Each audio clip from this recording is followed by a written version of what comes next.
Pandemic के time घर गए थे, अब घर पेंडेमिक चल ही रहा है। दिल्ली हमारी वापसी हो चुकी है और अब हमें हॉस्टल जाना है, हॉस्टल अपना सामान खाली करना है। और मेरी तकरीबन 8 साल की जामिया की जर्नी संभवतः ख़त्म ही है। देखते हैं किस तरह की फीलिंग होगी मेरी वहाँ पे।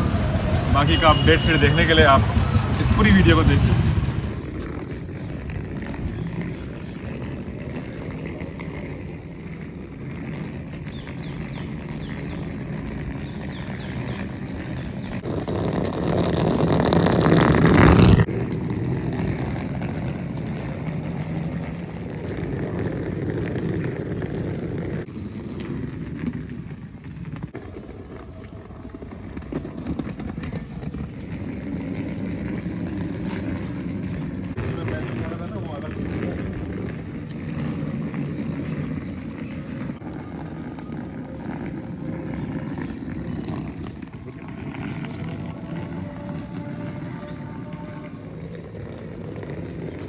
प्यार नहीं।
अस्सलाम वालेकुम, आदाब।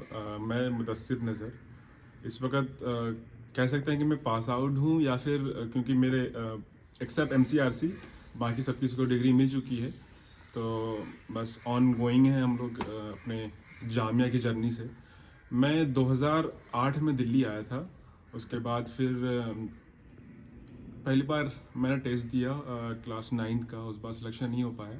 फिर मैंने एडमिशन गॉड्स ग्रेस स्कूल है अब्दुल फजल में, वहाँ एडमिशन लिया। उसके बाद फिर दोबारा जामिया का एग्ज़ाम दिया 2009 में, और उसके बाद मेरा सिलेक्शन हुआ क्लास 9 में। क्लास 9 से लेकर के यानी कि 2009 से लेकर के 2020 तक, आज तक की मेरी जर्नी जामिया की जर्नी रही है। और उसके बाद फिर स्कूल से पास आउट होने के बाद मैं इंग्लिश डिपार्टमेंट गया, वहाँ से मेरा बैचलर्स हुआ। उसके बाद 1 साल फिर और मैंने अपना ट्रेड चेंज किया, जो मैं MA इन IR में एडमिशन लिया। फिर मन नहीं किया वहाँ से छोड़ने के बाद फिर मैं दोबारा MCRC का टेस्ट दिया और वहाँ पे MA डेवलपमेंट कम्युनिकेशन में हो गया। और ये मेरा आखिरी साल था, लेकिन ऊपर वाले को क्या मंजूर कि मेरी जो आखिरी जो साल है वो कुछ ऐसा गुजरने वाला है जिसकी किसी ने उम्मीद नहीं की थी। हमने ये सोचा था कि शायद एक बेहतरीन फेयरवेल मिलेगा हम लोगों को, और मतलब एक हैप्पी एंडिंग होगी हमारी, लेकिन कुछ ऐसी नहीं हुई। यानी कि MA डेवलपमेंट कम्युनिकेशन में मैं हॉस्टल के लिए अप्लाई किया और मुझे हॉस्टल मिल गया। और आप यकीन करिए, मैं जिस वक्त मुझे हॉस्टल मिला था मैं एक बहुत अच्छी जगह रह रहा था, ठीक है। तो मेरे पास मतलब मैं एक्चुअल में डिसाइड नहीं कर पा रहा था कि मैं यहाँ से छोड़ के जाऊँ या ना जाऊँ। फिर मेरे बहुत सारे दोस्तों ने मुझे ये बताया कि यार एक्चुअल में ये एक नया एक्सपीरियंस रहेगा तुम्हारे लिए और तुम जामिया के हॉस्टल में जाओ।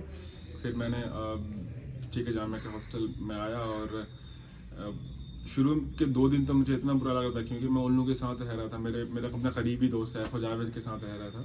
यहाँ हम सारे लोग अलग अलग। फर्स्ट नाइट के एक्सपीरियंस बता रहा हूँ मैं। एक्चुअली मेरी आदत थी ना रात में कुछ खाने की, ठीक है। मैं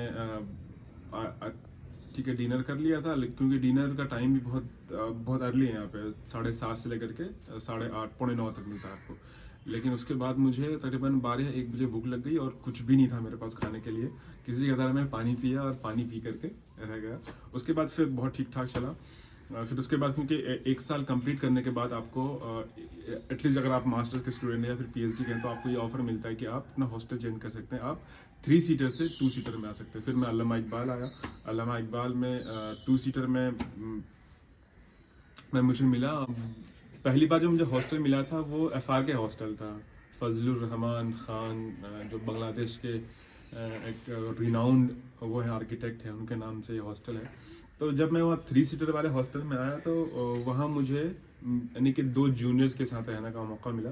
और उसमें एक बहुत अच्छी चीज़ ये थी कि वो लोग मुझे बड़े भाई की तरह ट्रीट करते थे और मैं भी बिल्कुल वैसे ही मतलब बड़े भाई होने का जो एक फ़र्ज़ होता है वो मैं निभाने की कोशिश करता था। कभी अगर वो लोग लेट से आता था या अगर रूम में नहीं तो मैं फ़ोन करता था कि आप लोग कहाँ पे हैं।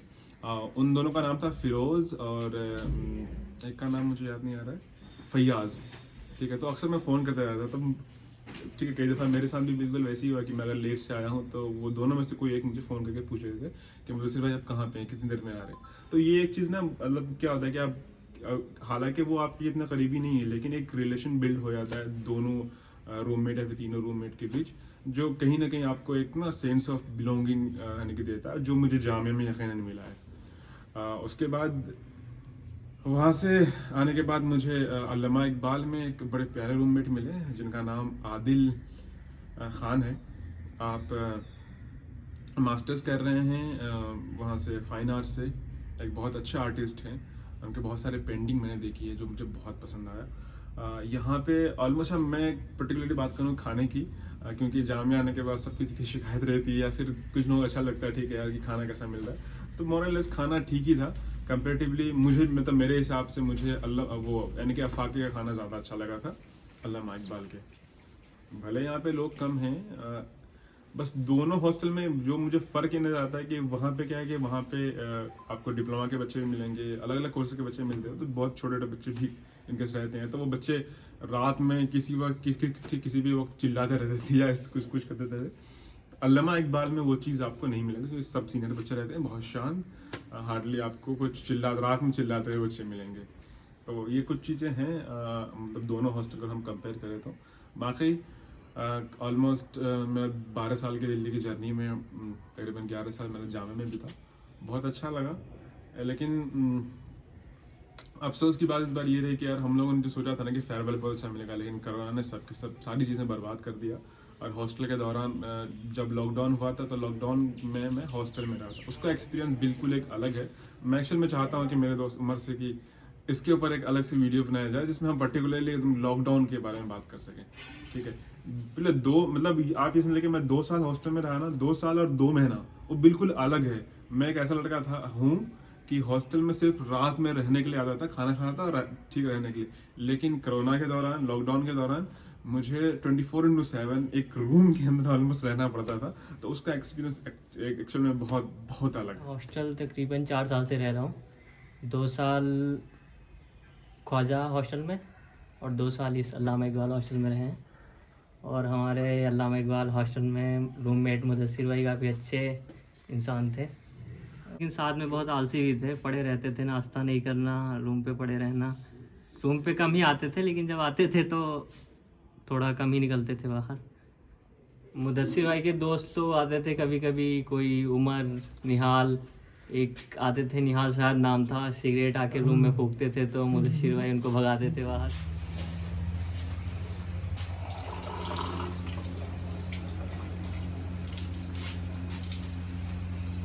जब मैं ग्रेजुएशन में था, ग्रेजुएशन में मैंने पहली बार हॉस्टल के लिए अप्लाई किया। उस बार हॉस्टल नहीं मिला। मेरा दोस्त था सैफ, उसको हॉस्टल मिल गया, तो आना जाना रहता था। फिर उसके बाद सेकेंड ईयर आया, सेकेंड ईयर में हॉस्टल के लिए अप्लाई किया, भाई साहब उस बार भी हॉस्टल नहीं मिला। फिर थर्ड ईयर में मैं अप्लाई किया, उस बार भी नहीं मिला। लास्ट में मैंने मतलब वहाँ से हिम्मत हार कर छोड़ के, यार आपकी बार हॉस्टल में अप्लाई नहीं कर रहे हैं, फालतू के 3 या 400 रुपये बर्बाद हो रहा है। ठीक है, उसके बाद फिर MA डेवलपमेंट कम्युनिकेशन में आया, तो वहाँ अप्लाई किया मैंने हॉस्टल के लिए और मुझे हॉस्टल मिल गया, बट मेरे दोस्त उमर अशरफ को हॉस्टल नहीं मिला, जिसका मलाल उमर को है, मुझे यहाँ तक एहसास है, ठीक है। क्योंकि वो अब जब हमारी जब मेरा इंटरव्यू ले रहे हैं, उन्होंने मुझे इशारा किया कि ठीक है उमर को मत भूलना, तो मैं बिल्कुल उमर को नहीं भूल रहा हूँ अभी। तो जामिया के 100 साल इनकी कंप्लीट होते ही हम जामिया से रुखसत हो रहे हैं। अब देखते हैं आगे की ज़िंदगी कहाँ तक पहुँचती है। आप लोगों से गुजारिश है कि दुआ करें, और हाँ, कहीं नौकरी मिले ना तो प्लीज़ बताइएगा, अभी बेरोज़गार बैठे हुए हैं।